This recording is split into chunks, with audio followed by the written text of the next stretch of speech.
Hey guys, Tamago here, and welcome back to the Neopets experience. Now I know what you're thinking. What on earth happened to Brightlegs' health? What did you do to him, you evil, evil man? Have you joined the United League of Pet Abusers? No, that's not what happened at all, actually. What really happened was far more noble than that. So Brightlegs and I were doing a little bit of exploring, and we ended up visiting the lost city of Garaptiku, home to the deserted tomb. Deep within the ruins of Garaptiku lies a tomb that has been deserted for eons. No one knows for sure what lurks inside, but rumors have spread across Mystery Island. Most one of the creatures said to inhabit the ruins. They say that if you value your life, it's best you stay away.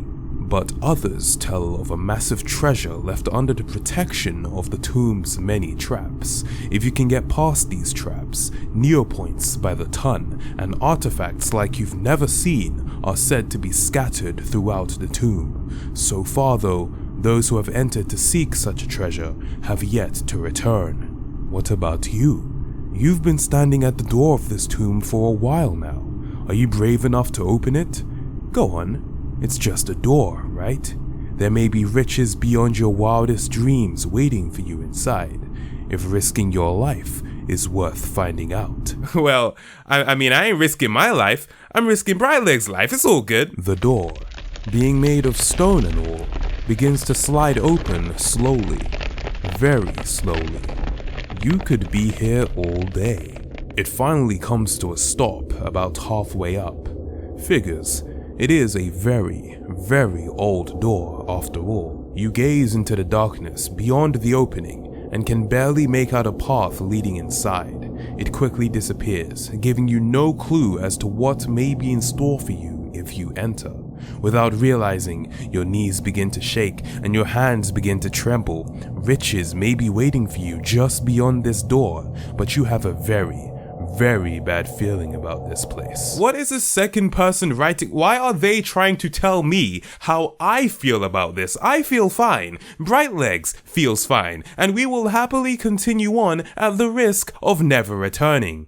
This was a mistake. You slowly make your way through the opening and into the awaiting darkness. The door slams shut behind you. How unexpected. 3 dashes. I don't think I was supposed to read that. You've never seen so many traps in your life. Seriously, someone must really not want you to be here. You wonder how many traps there really are, and who put them here. And while you were thinking that and not paying attention, you set off another one.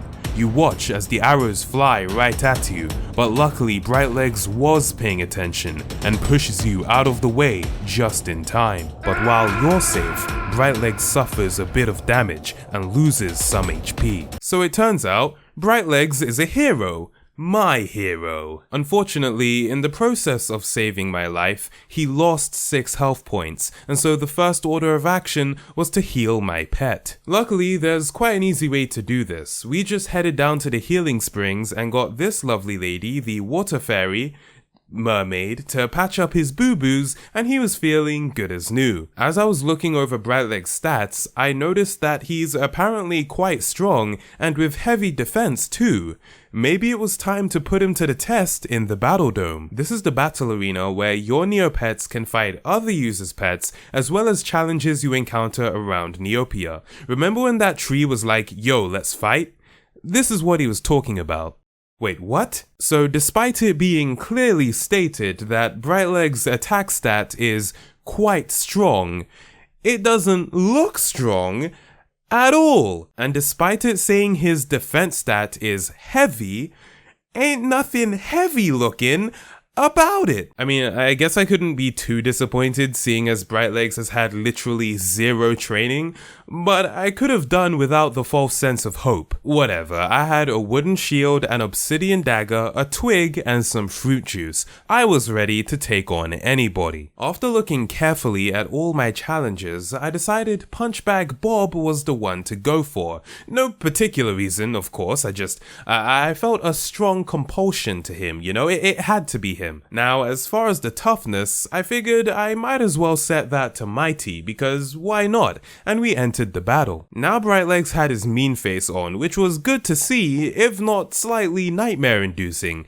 but it is then that I noticed the first problem.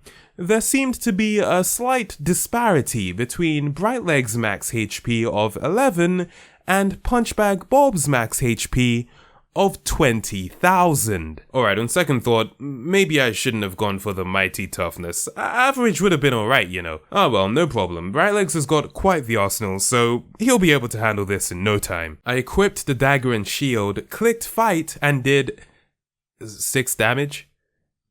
Uh-oh. And no, I did not have the audio muted. This game just legit does not have any sound effects or background music. As I mentioned in episode 1, I'm not giving this game a rating, but if I were, that'd be a couple of points off for sure. Alright, that first attack must have just been a one-off flop. Let me try that again.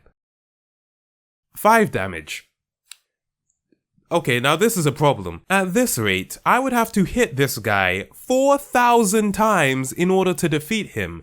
It did not take me long to realize I did not have the time nor the patience for that, so I attempted to withdraw from the fight, upon which I read that doing so would count as a loss. They even made sure to emphasize it by writing it twice in a row. And what sort of clown would I be if my first ever Battle Dome result was a loss against a character with a difficulty of 0, a character that is literally incapable of fighting back? So no, I didn't withdraw from the fight. I got a couple more licks in and then bounced. Luckily, you don't have to stay in the Battle Dome during a fight and can return at any time. Now the problem was that Brightlegs' stats were too low, so if I wanted to finish that fight in this century, I would have to make him stronger. So I googled how to increase Neopets stats and came across this Reddit post in which it was made very clear to me that training your Neopet is not a fast process. As stated by Donut Dorklord themselves, training takes a lot of time, dedication, and Neopoints. And I was 0 for 3. HC Pillow even mentioned that they were currently 18 hours in to train a singular stat, which didn't boost my confidence any further. Apparently there's an in-game training school to upgrade your pet's stats, although it's fairly pricey, so I headed there to check it out, at which point I was confronted by yet another Battle Dome challenger. These guys just won't leave me alone. I figured I should see what I was getting myself into, so I checked out the training video and was met by this screen, which for the longest time I thought was the loading screen for the actual video. But no, it turns out this was the training video. Like this was the whole thing. And just like that, I'd given up all hope of Brightlegs becoming a Battle Dome master. I thought I'd cheer myself up with some games, and so first up was Dice Escape.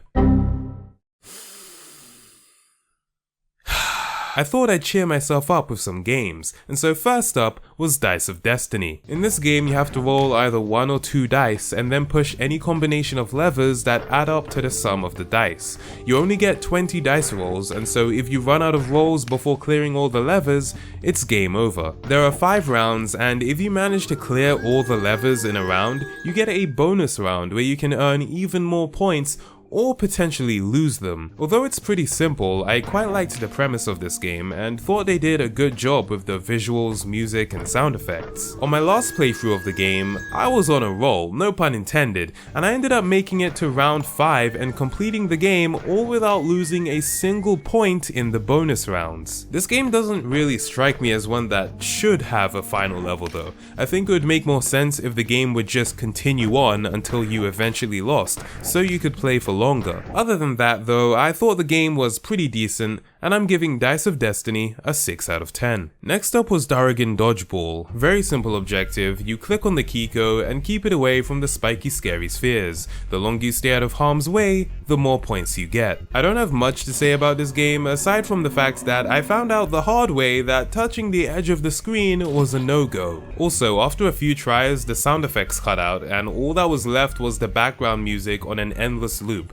which wasn't too much of a problem, but I noticed it. Darrigan Dodgeball gets a 4 out of 10. After that, I played Double or Nothing. In this one, you wager 10 Neopoints, and this guy flips a coin. If it lands on heads, your points get doubled, and you can choose to either collect your winnings or wager them for the chance to get them doubled again. If the coin lands on tails though, you get nothing. I put in 10 Neopoints, won the first 4 tosses in a row, bringing me up to 160 Neopoints, and then lost on the 5th flip. I couldn't feel too bad though.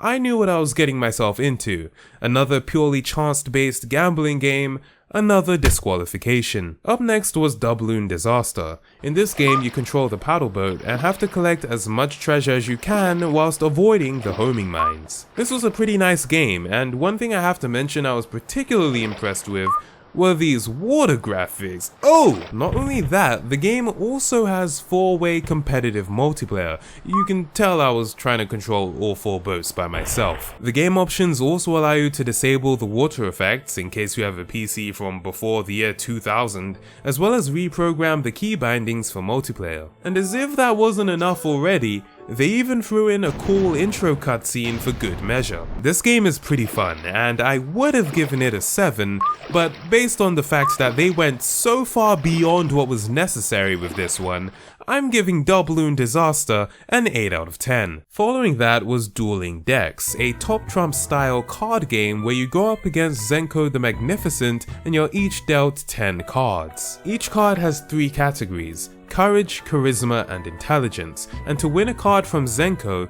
you must outscore his card in one of the categories, otherwise he wins the card from you. I played on hard mode, which was apparently for real experts, and this mode means that only the winner of the previous round gets to choose the category for the next one. The game's instructions then revealed what the highest score for each category was, which made the game much simpler than it would have been because I was able to easily tell whether my card was one of the highest for a particular category. For example, the highest possible courage score is 16, so when I looked at my cards, I saw that I had not only the top ranking card for courage, but also the joint second highest rated courage cards, so whenever these cards came up, I would know to just pick courage. Similarly with charisma, the highest score is 15, but I didn't have that many high ranking charisma cards, so I would know to just not pick that category. Going into the game with this in mind, I was able to beat Zenko the Magnificent on the hardest difficulty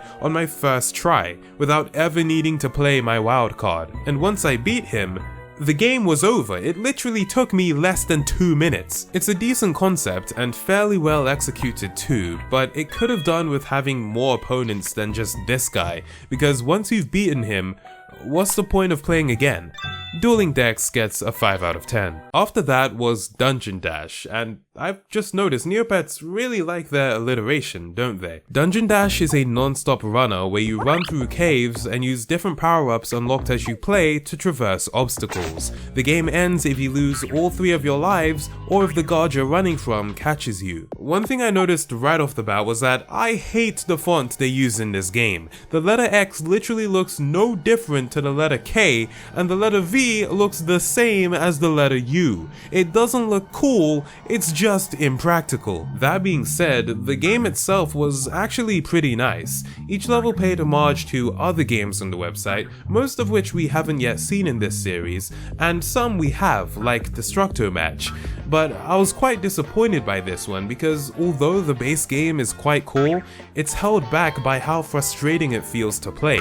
The controls just weren't as responsive as they needed to be, and the gameplay felt stiff as a result, nowhere near as smooth as I would have hoped. The music between the stages was also pretty hit or miss. I was really into the concept of the varying levels, and really wanted to see what the last level would pay homage to as well, but after being burned one too many times on the ice cream stage, I decided to call it quits. Dungeon Dash definitely could have had a higher score, but unfortunately the frustrating elements just hold it back too much. It gets a 6 out of 10. Brightlegs then suggested we go on a Tiki Tour, and I love to keep my pet happy, so I found it, paid the 25 Neo points, and was immediately challenged to a battle by Teketu the Witch Doctor. It's safe to say they're barking up the wrong tree though. Clearly I'm gonna be occupied for quite a while. The Mystery Island is a fantastic place to holiday. The natives are friendly and fun-loving, and the surfing is phenomenal. Here you can see the wonderful surf, the beautiful native dancing girls, and the world-famous tropical sunset. The entire tour was given in this HTML text and image format, which, like most things on this website, really takes you back to a much simpler time on the internet. If you've had enough of sightseeing, then why not take it easy for a while? There are hundreds of secluded coves where you can just lay back, take in the scenery, and forget all your worries. Wait, is that the guy from Double or Nothing? Well, at least we know what he's spending my 10 Neo points on. Apparently he's quite the connoisseur of nude beaches. Or maybe it's not even a nude beach, maybe he's just nude at the beach. After the tour, we got hooked up with some free screensavers and buttons, and Brightlegs was left extremely happy. Now who's the best Neopet owner? It's me. Next game on the agenda was Ednas Shadow. Ooh, another game that opens in a new window, how fancy. In this game you play as Edna and have to collect all the magical ingredients in each stage and bring them to the cauldron in order to complete the level. Very similar to Bruno's Backwards Breakaway, which we saw in episode 2. The interesting thing about this game though is you also control her shadow, a version of Edna which mirrors her every move. If either Edna or her shadow touches an enemy, she'll get trapped, and the untrapped side of her has to free the other side of her before completing the level. If both sides get trapped, however, it's game over. This is another example of a game that would have been great were it not held back by its controls. The concept is really cool, the music and sound effects are good, and the art is nicely done, but the controls just feel too clunky. You can't double up on buttons, so let's say Edna was moving forward and you wanted to zap an enemy in front of her. She would have to stop moving and then attack, which often results in it being too late and the enemy trapping her. And her shadow's controls being flipped, although making perfect sense for the premise of the game, doesn't help this situation. Now, this isn't actually too much of a problem since you can always just use the other Edna to free the one that got trapped. That is, until you reach a level like this one, where the stage is no longer symmetrical and there's a wall between the two Ednas, meaning they can't free one another. So if you get trapped here, there's nothing you can do with the other Edna, you literally just have to end the game. One way this game could be improved, other than making the controls smoother, is if Edna's attack was a projectile rather than a short-range zap. At least then, you wouldn't have to get so close to the enemies to defeat them. This is so frustrating because there's a good game here, but the negative aspects of it hold it back so much. I'm giving Ednas Shadow a 6 out of 10. After that was the Castle of Elah, and right off the bat, I was lost. There was no tutorial, no instructions, there were just two difficulties, easy and hard, and when I chose hard, I was presented with this. What is this? I couldn't even click on anything apart from this guy who just muted the game's audio. I eventually found a block I could click on and was then presented with this. What does this mean? Your guess? My guess at what? I eventually figured it might be some kind of anagram and tried to work out what the word could be, but I had nothing. So I used all three of my hints and it was revealed that the first three letters were K, O, and R. Wait a minute, it couldn't be... No. Koreans? It was Koreans.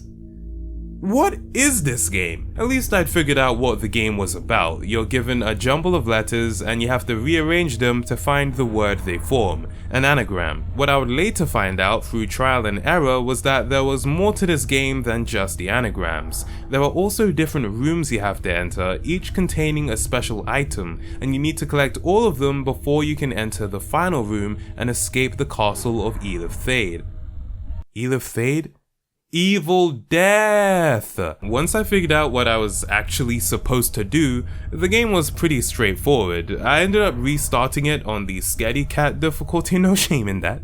Ain't no shame in that. And I was able to, bit by bit, make my way through the castle. As I passed through, I picked up the Sword of Skardsen, Darkness, the Shield of Peon Troect, Protection, and the Grimoire of Thade, also Death. Or Hated, although the Grimoire of Hated doesn't really work too well. An annoying thing about this game was that some of the anagrams weren't even real words, like this one, Xantan. What the hell is Xantan? Apparently it's this monster from the Neopets realm called Xantan the Foul, but considering all the other words up to this point have been actual dictionary words, I still felt cheated. Then you have instances like this where the words straight up mean nothing, like redob? What do you mean redob? How is this correct? The actual word should have been dorba apparently, but the game gave me RED as the first 3 letters, so what was I supposed to do? Okay, I'm done talking about this game. I eventually reached the final room, escaped the castle, and was told to try again on hard mode, something which will not be happening. This game had a very basic concept. It should have been a walk in the park, but with no tutorial or even just a simple instructions page, the very bare bones execution and the anagrams that aren't even real words? Man, the Castle of Edith Thing gets a 3 out of 10. Following up, we have Evil Fuzzles, From Beyond the Stars. This is a first-person shooter where your goal is to destroy all the fuzzles and mines before they get too close and damage your mech suit. Depending on how well you do in each level, you get virtue creds, which can be used to purchase upgrades for your weapons and armor, as well as single-use power-ups. As the game goes on, the enemies become increasingly faster and tougher to destroy. That's pretty much all there is to it, but honestly, that's all this game needs. It's a lot of fun, and it's one I could actually see myself coming back to try and beat my high score. Evil Fuzzles is a solid game, and I'm giving it an 8 out of 10. After that, I headed over to the Neopean Bazaar to see what shops I'd missed from my last time in the town center, and it was here that I came across Unis Clothing, a shop where it seems you can buy wearable items for your Neopet with Neo points instead of Neo cash, which would be great. I was so excited, I ended up buying this cool jacket, a hood, and I even threw in a freaking lightsaber. I mean, I was ready to style Brightlegs out. I added all the items to his closet, but when it came time to dress him up, there was only the potato sack to be found. And we all know how I feel about that goddamn potato sack. Where were all the clothes that I had just spent upwards of 13,000 Neo points on? Well, it turns out the items were in my closet, it's just that Brightlegs couldn't wear them because apparently each item is species specific, a detail I had not noticed before in my eagerness. But come on, he can't even equip the lightsaber? Why not? Why do Lupes get to have all the fun? At least Brightlegs has the detachable thumbs needed to actually hold the damn thing. What's this dude gonna do, hold it in his mouth? Whatever, I headed back to the store to see if there were any Nemo specific clothing items, and there was one, although I'm not too sure how I feel about it. Nevertheless, I could not have Brightlegs continuing to look so basic, so I bought the headdress, received the rotten omelette sandwich from this alien Aisha, for some reason, and donned the gear on Brightlegs' head. And I figured, if he was already gonna look like this much of a shambles, he might as well wear the potato sack too. I think it's fair to say he looked more fashionable when he was naked. Maybe that Double or Nothing guy was onto something. Next game up was Extreme Herta. In this one, you play as Samarin the Kachik and have to protect your pets from being eaten by Balthazar. You do so by grabbing each pet and carrying them to one of the entrances of the pen. There are also power-ups you can pick up to temporarily freeze Balthazar or increase Samarin's speed. This game was simple to pick up, fun to play, and made you feel genuinely awful whenever Balthazar managed to eat a pet. Extreme Herta gets a 7 out of 10. Extreme Herta 2! Believe it or not, this is the sequel to Extreme Herta 1. The core gameplay is still the same, but there are some changes, including 2 new items, a ×2 power-up which allows Samarin to temporarily carry 2 pets at a time, and an apple which can be placed down to make the pets gather in one spot. As well as those, Extreme Herta 2 also has improved art and animations, as well as a new, although somewhat overstated backing track. The game definitely looks better than its predecessor, but what it gains in graphical style, it loses in gameplay feel and responsiveness. The original game was a breeze to play. There was no delay between pressing an arrow key and Samarin moving in that direction. It was a one-to-one response. But for some reason, this was not achieved with the sequel. It feels noticeably slower than the original, which negatively impacts the gameplay experience. This means that overall, Extreme Herta 2 is not an improvement on the original, and in fact, it unfortunately is even less fun to play. I'm giving this one a 6 out of 10. Following up, we have Eye of the Storm. Now, I thought this game had a really interesting concept. You have this board of tiles, and your goal is to find which one is hiding the ship. As you click each tile, they briefly reveal a character pointing in the general direction of the ship, either left, right, up, or down, and you need to follow these directions until you eventually find the ship. There are also special tiles which destroy or reveal adjacent tiles, or give you extra points, and the fewer clicks it takes you to find the ship, the more points you get. This was a really chill game to play, and it also includes a Zen mode if you want to play without the time pressure, as well as a time trial mode where you have to complete as many levels as you can before the timer runs out. I liked this one. I'm giving Eye of the Storm a 7 out of 10. Potato Counter. Now this game is exactly what it sounds like. You count or guess the number of potatoes, you enter your answer, and if you're right, you win Neo points. It does exactly what it says on the tin. There's not any more to it, but there's still some fun to be had here. I'm giving it a 5 out of 10. After my third go, where I must shamefully admit I missed the correct count by 1 potato, I clicked to go back to Meridel, where I came across turtle racing. This is similar to a horse race where you bet on a number and you hope your number wins. I read the contestant profiles and decided to bet on the 5th turtle, Nutty, because although he is apparently prone to falling asleep at random, I like a good underdog story. Also, the return on those odds would be magnificent. I bet the maximum amount of 1,500 Neo points and fed Nutty some ghostly soup to give him a little extra kick for the race. Okay, hold on.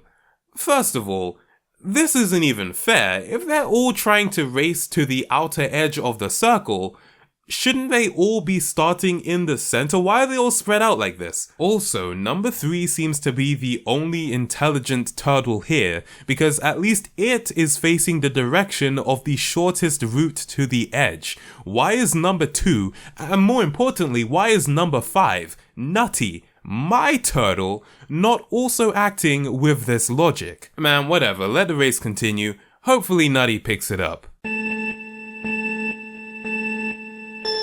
And they're off. All 5 contestants make their way to the edge of the circle, but it's clear that number 3 has the lead. The others will have to pick it up if they want to...